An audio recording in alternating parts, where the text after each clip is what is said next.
ngoja. Wait. Ngoja kidogo. Kuna cases fulani tunapeleka polisi. But mimi wanaga kama na waste time. Kwa mfano, ukiendanga polisi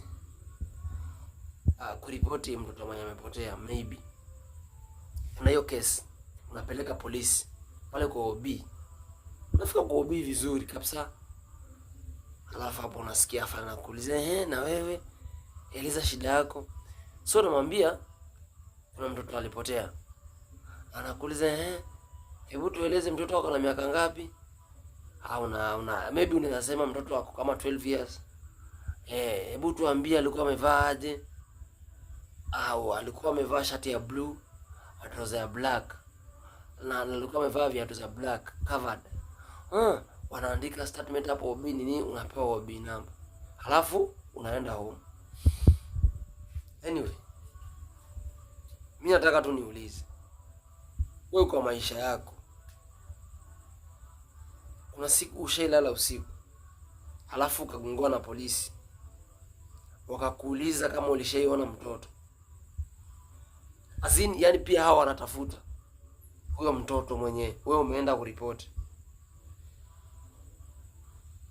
Juu kama si tunaenda kuripoti, sina maana polisi lazima watafute. Juu mimi sijaona polisi, sijaona kwa maisha yangu polisi wakaenda kutafuta mtoto mwenye amepotea, mwenye kuna mtu aliripoti polisi. Mimi sijaiona. Juu ukienda kuripoti, unatoka polisi na uende kutafuta. So hii report tunaandika inakuanga ya nini? Hata wewe jiulize, ile report unaandikanga wakati simu imepotea, hata mtoto simu imepotea. Juu wanasemanga wana track, but hata wa track. Hiyo sizo simu hata wa track. Track. So ni nini hiyo kazi ya hiyo report by the way OB? Labda askari mnaweza niambia, mimi sielewi. Hiyo kazi na kuanga nini? Juu unaenda kuripoti mtoto amepotea, unatoka polisi, umepewa karatasi iko na OB number, then unatoka kuenda kutafuta mtoto mwenye mlikuwa mmeenda kuandikisha ripoti polisi. Hivi ndio askari mnatufanyisha kazi. So tukuje tuambie siri zetu, si ndio?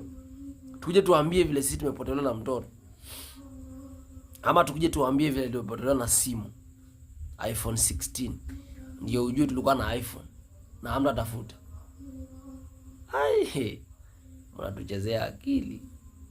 Lakini sawa, si hatuwezi bishana. Nilikuwa tunauliza but hata nyinyi pia hapana.